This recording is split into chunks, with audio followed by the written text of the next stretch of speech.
Hoover tennis coach Ryan Shaffer is a well-known Viking.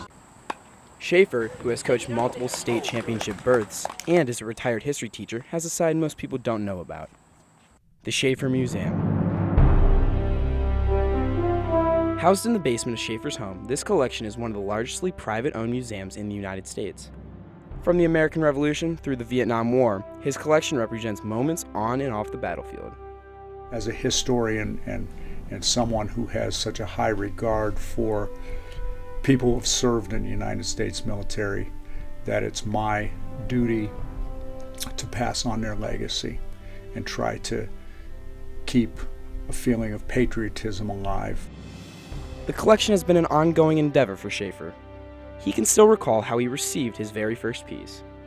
When I was 8 years old, the collection actually started when my grandmother took me to her attic and gave me my grandfather and my namesake's World War I footlocker filled with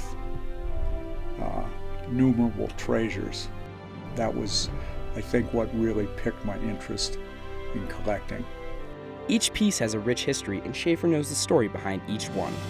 I think the thing that means most to me is the case filled with my father's items from World War II in Korea. Some may wonder what would prompt someone to devote his entire basement to old uniforms or equipment. For Shaffer, it was a way to pay homage to his family. I grew up like any normal kid. My heroes were people like Mickey Mantle, baseball players, football players.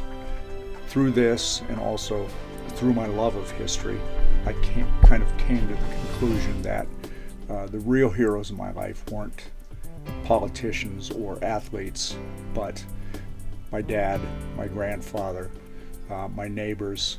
With over 400 artifacts in his collection, Shaffer does not plan on wrapping up his collecting habit anytime soon.